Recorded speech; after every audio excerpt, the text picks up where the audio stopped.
ఈ బ్రహ్మాస్త్రాన్ని పరశురాముడి దగ్గర ద్రోణుడు నేర్చుకున్నాడు. ఆ పరశురాముడు చిరంజీవి ఇప్పటికీ మహేంద్ర పర్వతం మీద ఉన్నాడు. తిన్నగా పరశురాముడి దగ్గరికి వెళ్ళి, ఎవరు నువ్వని అడిగాడు పరశురాముడు. నేను భృగువంశ సంజాతుడైన బ్రాహ్మణుడని చెప్పాడు. నమ్మి భార్గవాస్త్రాన్ని కూడా ఇచ్చాడు.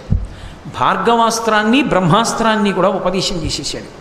ఉపదేశం అయిపోయిన తర్వాత ఓ రోజున గురు శిష్యులిద్దరూ అరణ్యంలో తిరుగుతున్నారు. గురువుగారు అలిసిపోయి ఉంటే, ఒరే నీ తొడ మీద తల పెట్టుకుని కాసేపు పడుకుంటాను రా అన్నాడు పరశురాముడు. సరే పడుకోమన్నాడు.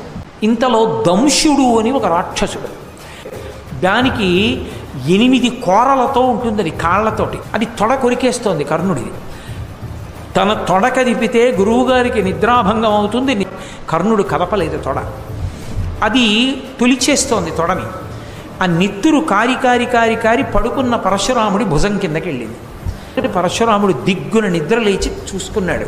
ఇలా చూశాడు, ఆ క్రిమివంక అది పంది పిల్లంతుంది. పరశురాముని యొక్క తేజస్సు చూసేసరికి వెంటనే అది కాలిపోయింది. అప్పుడు పరశురాముడు తేరిపారి చూశాడు కర్ణుడి వంక. ఏమిరా, నువ్వు బ్రాహ్మణుడవైతే ఇంత ఓర్పు ఉండదు. శరీరానికి బాధ కలిగితే బ్రాహ్మణుడు ఓర్చలేడు, దెబ్బ తగిలితే తట్టుకోడు.